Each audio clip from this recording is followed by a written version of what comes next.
প্রথম দেখায় মনে হবে এটি কোনো তামিল হিরোর অ্যাকশন সিনেমার এন্ট্রি সিন কিংবা ব্রিটিশ আর্তুগলের নায়ক আর্তুগাল গাজীর আগমন। কিন্তু না, তিনি কোনো অভিনেতা নন, নেতা। বাংলাদেশ জামায়াতে ইসলামীর বাগেরহাট ২ আসনের মনোনীত প্রার্থী শেখ মঞ্জুরুল হক রাহাত।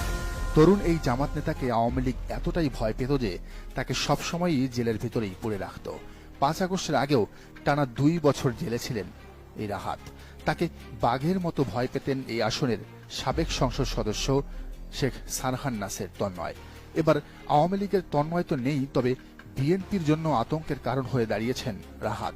দর্শক, আজকের ভিডিওতে জানবো জামাতের বাগেরহাট ২ আসনের মনোনীত প্রার্থী শেখ মঞ্জুরুল হক রাহাত সম্পর্কে, সাথে এই আসনে তার প্রতিদ্বন্দ্বী কারা ও তাদের হারিয়ে জিতে আসা কতটা কঠিন সে নিয়েও থাকবে বিশ্লেষণ।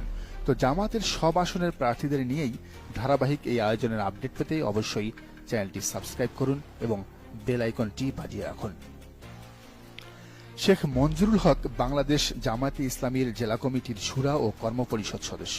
এর আগে ছিলেন বাংলাদেশ ইসলামী ছাত্র শিবিরের বাগেরহাট জেলা শাখার সেক্রেটারি। শ্রমিক কল্যাণ ফেডারেশনের জেলা শাখার সভাপতিও ছিলেন রাহাত। পরে দায়িত্ব পান যুব বিভাগের সভাপতির। রাহাতের বাবা শেখ মোখতার আলী বাংলাদেশ সেনাবাহিনীর অবসরপ্রাপ্ত সার্জেন্ট। রাজনীতির টানে রাহাত বাগেরহাটেই পড়াশোনা করেন।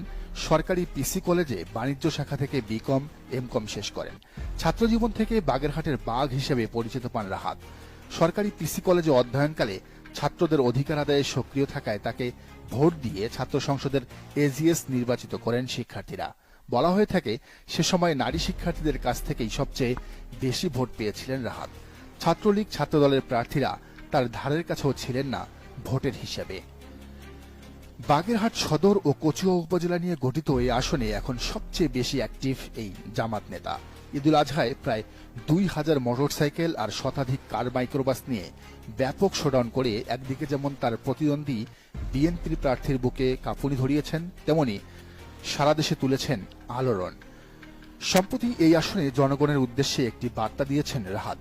সালাম দিয়ে শুরু করা সেই বার্তায় তিনি বলেন, হযরত খানজাহান আলী রহমতুল্লাহ আলাইহির স্মৃতি বিজড়িত ইতিহাস ঐতিহ্যে সমৃদ্ধ বাগেরহাটের মানুষ বরাবরই সহজ সরল, আত্মবিশ্বাসী এবং পরিশ্রমী। কিন্তু আন্তরিক ও দূরদর্শী নেতৃত্বের অভাবে আমরা অনেক সম্ভাবনার দ্বারপ্রান্ত থেকেও বঞ্চিত। সমাজের একজন সচেতন মানুষ হিসেবে সাধারণ মানুষের পাশে থেকে তাদের কল্যাণে নিজেকে উৎসর্গ করতে আমি প্রতিশ্রুতিবদ্ধ। এরপর নিজের সংগ্রামের অভিজ্ঞতা তুলে ধরেন রাহাত। বলেন, দীর্ঘ ৬ বছরের কারাবন্দী, ৩২টি ষড়যন্ত্রমূলক মামলা সবই ছিল মানুষ থেকে আমাকে বিচ্ছিন্ন করার অপচেষ্টা। কিন্তু ছাত্র জনতার ভালোবাসা ও আন্দোলন সেই ষড়যন্ত্র ব্যর্থ করে দিয়েছে। আজ আমি আপনাদের মাঝেই আছি, হৃদয়ে আপনাদের ভালোবাসা, কাঁধে আপনাদের দায়িত্ব। এরপর নিজের মিশন ও অঙ্গীকার তুলে ধরেন রাহাত। বলেন, বাগেরহাট সদর ও কচুয়ার এই জনপদে একটি ইনসাফ ভিত্তিক সমাজ গড়ে তোলা, অবকাঠামোগত উন্নয়ন, ন্যায়নিষ্ঠ নেতৃত্বের উত্থান এবং সাধারণ মানুষের অধিকার নিশ্চিত করাই আমার অঙ্গীকার। শেষে আহ্বান জানান সবাই মিলে নতুন বাগেরহাট গড়ার, যেখানে থাকবে না অবিচার, থাকবে না বৈষম্য, থাকবে ভালোবাসা, শুদ্ধতা, ইনসাফ, ধর্মীয় সম্প্রীতি ও আল্লাহ ভীতির এক দৃঢ় সমাজ ব্যবস্থা। রাজনীতি বিশ্লেষকরা বলছেন, রাহাতের একদিকে যেমন রয়েছে ছাত্র সমাজকে নেতৃত্ব দেওয়ার অভিজ্ঞতা, অন্যদিকে তিনি ছিলেন শ্রমিক সংগঠনের নেতা। জামাতের আবার যুব সংগঠনের সভাপতি হিসেবে যুবকদের ভোট ব্যাপক হারে টানবেন তিনি। তাহলে কি নারীরা বাদ যাবে? না, নারী ভোটারদের ভোট সম্ভবত সবচেয়ে বেশি যাবে রাহাতের বাক্সে। কারণ এলাকায় শোরগোল উঠেছে শেখ মঞ্জুরুল হক রাহাত নাকি হাজারো তরুণীর ক্রাশ। তাছাড়া জামাতের মহিলা শাখা ও ইসলামী ছাত্র সংস্থাও এখানে বেশ সক্রিয়। ফলে নারী ভোটারদের ভোট ছাড়া হওয়ার চান্স অনেক কম।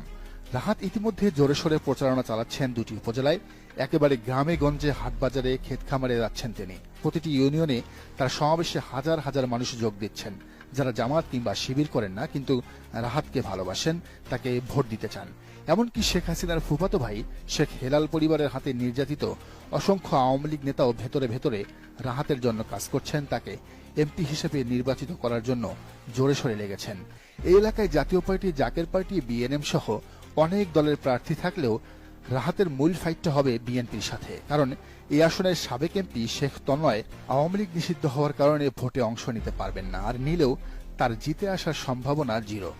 কেননা এই শেখ পরিবারের জ্বালায় এলাকার সাধারণ মানুষ যেমন জ্বলেছেন, তেমনি জ্বলেছেন আওয়ামী লীগের সাধারণ নেতাকর্মীরাও। তো বিএনপি থেকে রাহাতের বিপক্ষে এখানে প্রার্থী হওয়ার দৌড়ে আছেন মূলত দুজন। একজন হলেন MAH সেলিম, যিনি 2001 থেকে 2006 সাল পর্যন্ত বিএনপি সমর্থিত সংসদ সদস্য ছিলেন। অন্যজন তারই আপন ছোট ভাই MS সালাম, যিনি বাগেরহাট জেলা বিএনপির সাবেক সভাপতি এবং 2018 সালের নির্বাচনে বাগেরহাট 2 আসন থেকে বিএনপির প্রার্থী ছিলেন। শহরের দেয়ালগুলো এই দুই ভাইয়ের পোস্টারে সয়রাব। দুজনের পোস্টারেই শোভা পাচ্ছে প্রয়াত প্রেসিডেন্ট জিয়াউর রহমান, খালেদা জিয়া ও তারেক রহমানের ছবি। একই আসনে দুই ভাইয়ের মধ্যে বিএনপির মনোনয়ন কে পাবেন তা নিয়েই এখন জমে উঠেছে নির্বাচনী লড়াই। স্থানীয়রা বলছেন, আপন ভাই হলেও এখানে দুজনের মধ্যে সম্পর্ক এতটাই খারাপ যে এক ভাই নমিনেশন পেলে আরেক ভাই তার বিপক্ষের প্রার্থীকে জেতানোর জন্য মাঠে নেমে পড়বেন। সালাম সেলিম যেন দা আর কুড়াল। ইতিমধ্যে সেই নমুনাও দেখা গেছে মাঠে।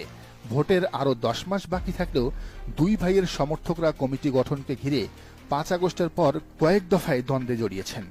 বিষয়টি এতটাই দ্বান্দ্বিক যে শেষমেশ কয়েকদিন আগে এক সমাবেশে পুলিশ 144 ধারা জারি করতে বাধ্য হয়েছে।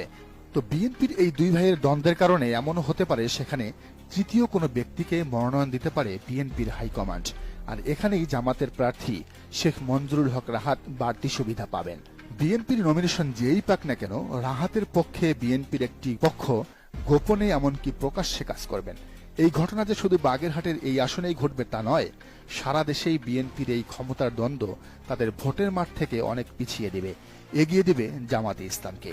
যদিও বিএনপি বলছে এখন যাই ঘটুক না কেন, যত দ্বন্দ্বই থাকুক না কেন, ভোটের সময় তারেক রহমানের নির্দেশে সবাই এক কাতারে চলে আসবেন।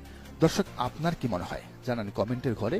আর জামাতের 300 আসনের সকল প্রার্থী সম্পর্কে জানতে অবশ্যই চ্যানেলটি সাবস্ক্রাইব করে বেল আইকনটি বাজিয়ে দিন।